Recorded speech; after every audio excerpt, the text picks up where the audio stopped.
So here's the question. Has science discovered God? Well, Einstein didn't believe it was possible, but Stephen Hawking said it might be the greatest scientific discovery of all time. So, what discovery has baffled the greatest scientific minds of the past century, and why has it caused them to rethink the origin of our universe? Well, new and more powerful telescopes have unlocked mysteries about our universe never before revealed, giving us amazing new scientific insight into the origin of life. Has science discovered God? But wait a minute. Hasn't science proven we don't need God to explain the universe? What is it about this discovery that is so fundamentally different, and why has it stunned the scientific world? Well, this discovery, along with what molecular biologists have learned about the sophisticated coding within DNA, have many scientists now admitting that the universe and life itself appear to be part of a grand design. One cosmologist put it this way: many scientists, when they admit their views, incline toward the design argument. Surprisingly, many scientists who are now talking about God have no religious belief whatsoever. So, what are these stunning discoveries that have scientists suddenly speaking of God? Well, there are three revolutionary discoveries from the fields of astronomy and molecular biology that really stand out. One, the universe had a beginning. Two, the universe is just right for life. And three, DNA coding reveals intelligence. The statements leading scientists have made about these discoveries may shock you. Let's take a look. The universe had a one-time beginning. Since the dawn of civilization, man has gazed in awe at the stars, wondering what they are and how they got there. Although on a clear night the unaided human eye can see only about 6,000 stars, Hubble and other powerful telescopes reveal there are a billion trillion stars clustered in over 100 billion galaxies. In fact, our sun is like one grain of sand amidst the world's beaches. But prior to the 20th century, the majority of scientists believed our own Milky Way galaxy was the entire universe, and that only about 100 million stars existed. Most scientists of the past believed that our universe never had a beginning. They believed that mass, space, and energy that compose our entire universe had always existed. But in the early 20th century, astronomer Edwin Hubble discovered that the universe is expanding. Rewinding the process mathematically, he calculated that everything in the universe, including matter, energy, space, and even time itself, actually had a beginning. Well, shockwaves hit the scientific community. Many scientists, including Einstein, reacted negatively. In what Einstein later called the biggest blunder of my life, he fudged the equations to avoid the implication that the universe had a beginning. Well, perhaps the most vocal adversary of the idea that the universe had a beginning was British astronomer Sir Frederick Hoyle, who sarcastically nicknamed the creation event a Big Bang. He stubbornly held to his steady-state theory that the universe had always existed. Well, so did Einstein and other scientists until the evidence for a beginning became overwhelming. The logical conclusion was like the proverbial elephant in the room, namely that something or someone beyond scientific investigation must have started it all. Then finally, in 1992, the COBE satellite experiments proved that the universe really did have a one-time beginning in an incredible flash of light and energy. Although some scientists called it the moment of creation, most preferred referring to it as the Big Bang. Astronomer Robert Jastrow tries to help us imagine how it all began. The picture suggests the explosion of a cosmic hydrogen bomb. The instant in which the cosmic bomb exploded marked the birth of the universe. So the conclusion is, everything in the universe came from nothing. Science is unable to tell us what or who caused the universe to begin, but some believe it clearly points to a creator. British theorist Edward Milne wrote a mathematical treatise on relativity, which concluded by saying, "As to the first cause of the universe, in the context of expansion, that is left to the reader to insert, but our picture is incomplete without him." Another British scientist, Edmund Whittaker, attributed the beginning of our universe to divine will constituting nature from nothingness.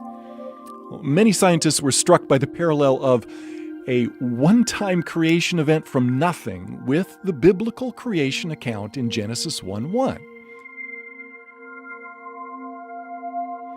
Prior to this discovery, many scientists regard the biblical account of creation from nothing as unscientific. Although he called himself an agnostic, Robert Jastrow was compelled by the evidence to admit, "Now we see how the astronomical evidence leads to a biblical view of the origin of the world." Another similar statement came from agnostic George Smoot, the Nobel Prize-winning scientist in charge of the Kobe experiment. He put it like this: "There is no doubt that a parallel exists between the Big Bang as an event and the Christian notion of creation from nothing." Scientists who used to scoff at the Bible's account of creation are now admitting that the biblical concept of creation from nothing has been right all along. Cosmologists who specialize in the study of the universe and its origins soon realized that a chance cosmic explosion could never bring about life any more than a nuclear bomb would, unless it was precisely engineered to do so. And that meant a designer must have planned it. They began using words like super intellect, creator, and even supreme being to describe this designer. Why is this? Because the universe is finely tuned for life.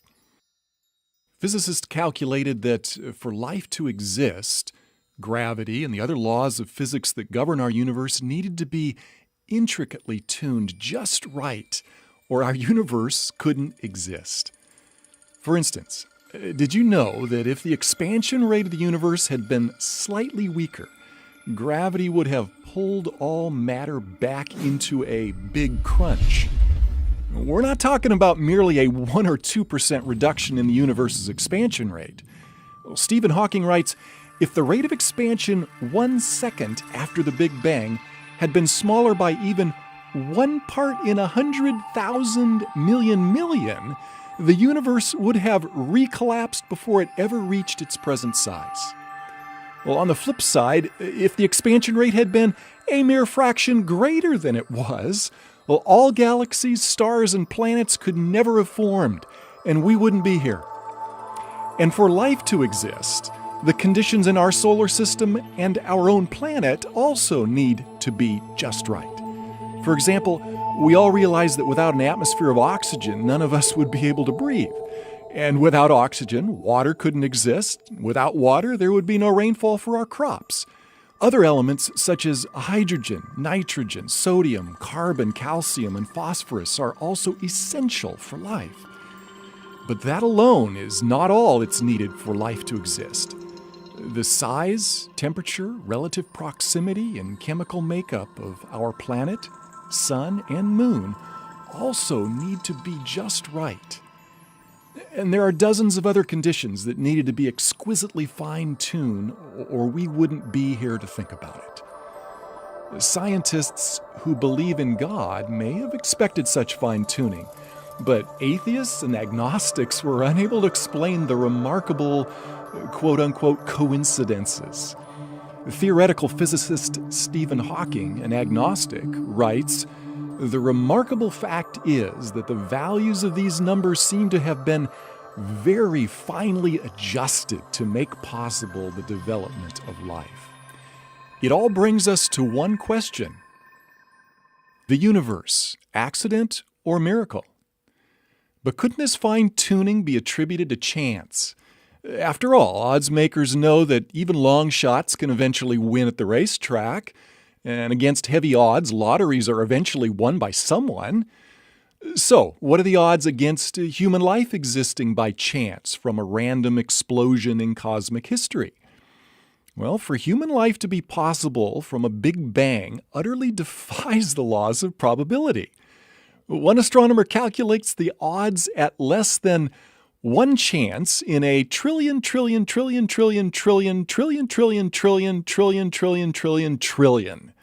In other words, it would be far easier for a blindfolded person in one try to discover one specially marked grain of sand out of all the beaches of the world.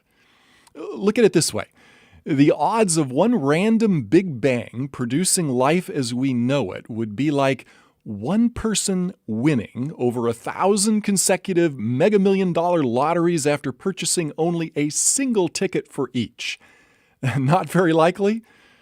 Really quite impossible, unless it was fixed by someone behind the scenes, which is what everyone would think.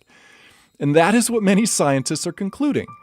Someone behind the scenes designed and created the universe.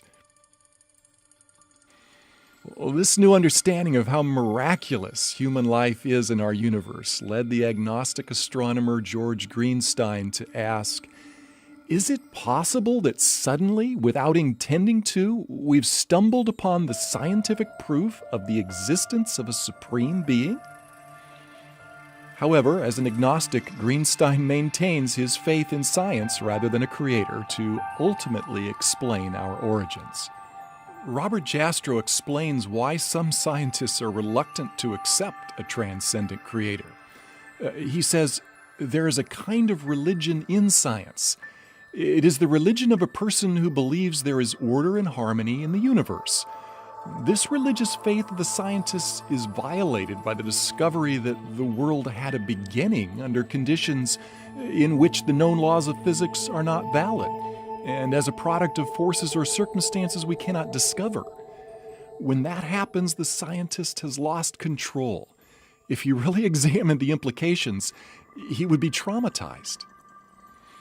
Well, it's understandable why scientists like Greenstein and Hawking seek other explanations rather than attribute our finely tuned universe to a creator.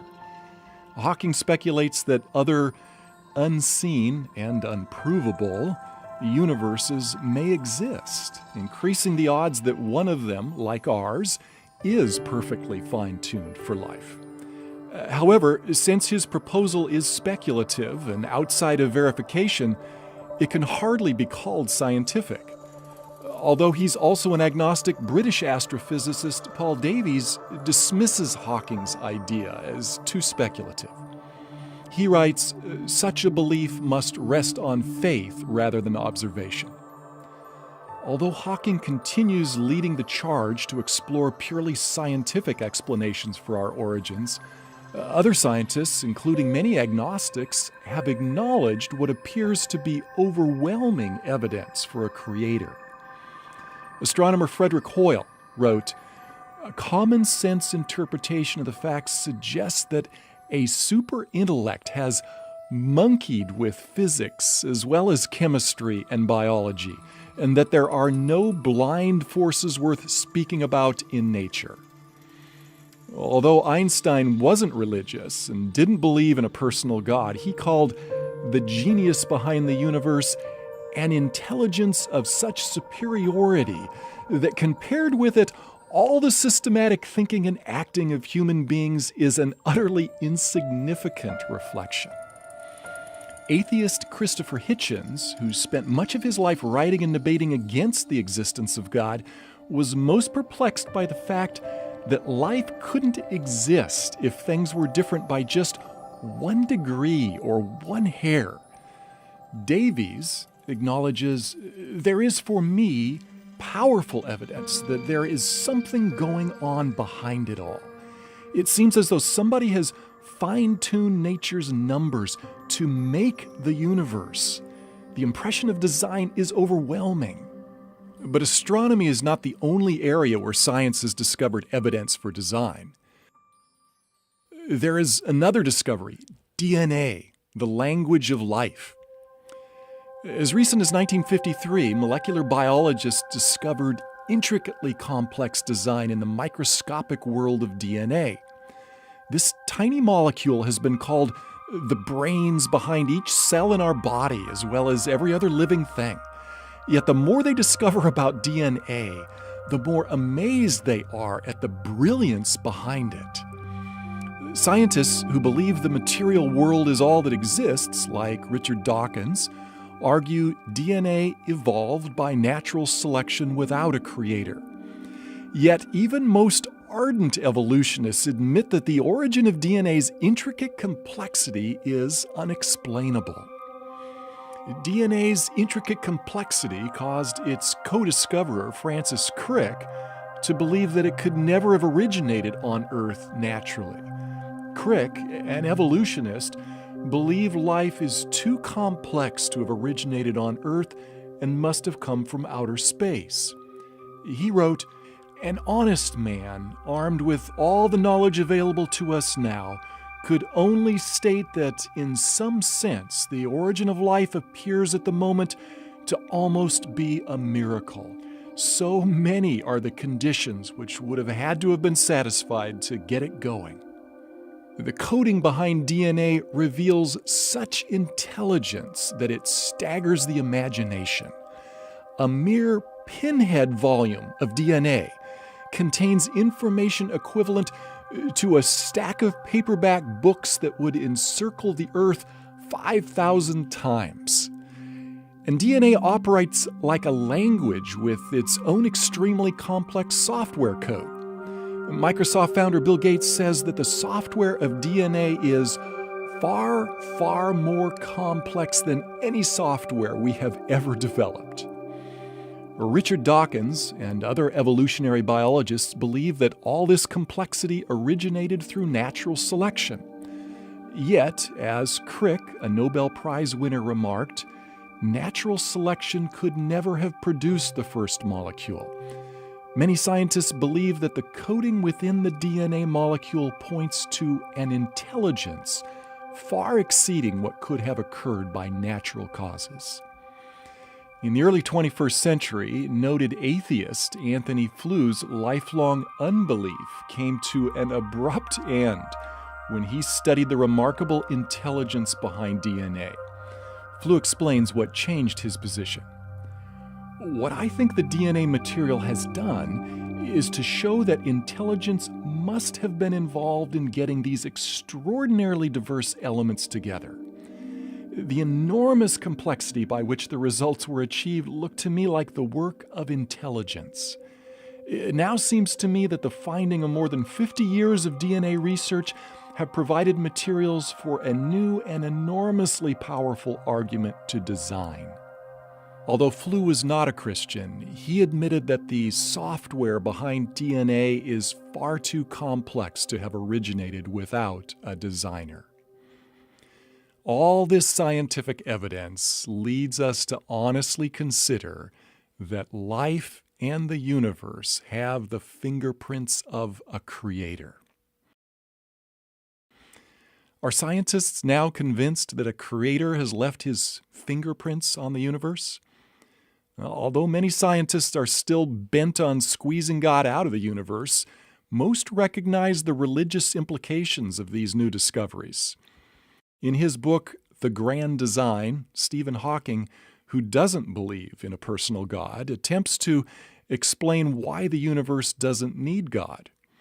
Yet when faced with the evidence, even Hawking has also admitted there must be religious overtones, but I think most scientists prefer to shy away from the religious side of it. As an agnostic, world-renowned astronomer Robert Jastrow had no Christian agenda behind his conclusions. However, he freely acknowledges the compelling case for a creator. He writes of the shock and despair experienced by scientists who thought they had squeezed God out of their world. These are his words. "For the scientist who has lived by his faith in the power of reason, the story ends like a bad dream. He has scaled the mountains of ignorance. He's about to conquer the highest peak. And as he pulls himself over the final rock, he is greeted by a band of theologians who have been sitting there for centuries. So, what if, after all, there is a creator? If there is a superintelligent creator, the question arises, what is he like? Is he just some cosmic force like in Star Wars, or is he a personal being like us? Well, since we're personal and relational beings, wouldn't the one who created us also be personal and relational? Many scientists, like Arthur L. Shavlov, professor of physics at Stanford University and winner of the Nobel Prize in Physics, believe that these new discoveries provide compelling evidence for a personal God. He writes, "It seems to me that when confronted with the marvels of life in the universe, one must ask why and not just how. The only possible answers are religious. I find a need for God in the universe and in my own life."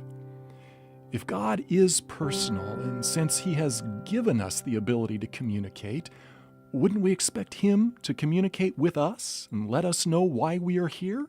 Well, as we've seen, science is unable to answer questions about God and the purpose for life. However, since the Bible was right about creation from nothing, might it also be trustworthy regarding God, life, and purpose? 2,000 years ago, a man set foot on our planet who claimed to have the answer to life. Although his time on Earth was brief, his impact changed the world and is still felt today. His name is Jesus Christ. The eyewitnesses to Jesus Christ tell us that He continually demonstrated creative power over nature's laws. They tell us He was wise, humble, and compassionate. He healed the lame, deaf, and blind.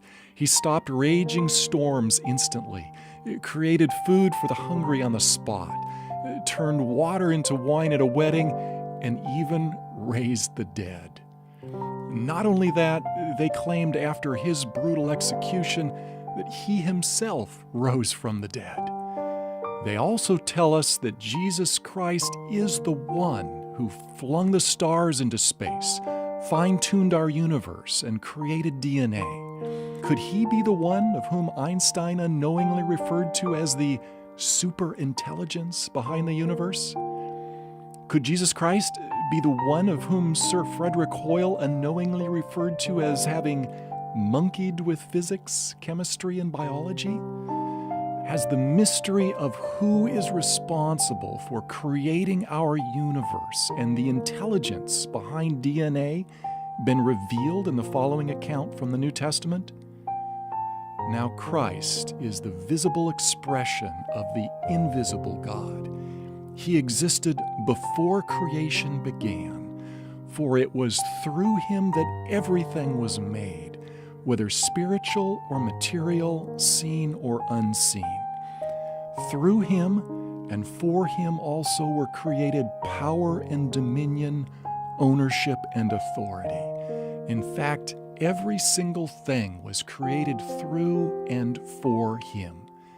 Life from nothing began through Him, and life from the dead began through Him. And He is, therefore, justly called the Lord of all. Jesus spoke with authority about God's love for us and the reason He created us. He said He has a plan for our lives, and that plan centers on a relationship with Him. But for that relationship to be possible, Jesus had to die on the cross for our sins, and it was necessary for Him to rise from the dead so that we too could have life after death. As the Creator, Jesus certainly would have power over life and death, and those closest to Him claim they saw Him alive after He died and was buried for 3 days. If they were wrong, then Christianity has been founded upon a lie. But if they were right, such a miracle would substantiate all Jesus said about God, Himself, and us. But must we take the resurrection of Jesus Christ by faith alone, or is there solid historical evidence? Several skeptics began investigations into the historical record to prove the resurrection account false. What did they discover? Let me invite you to click on the link below to take a closer look at the evidence for the most fantastic claim ever made, the resurrection of Jesus Christ from the dead.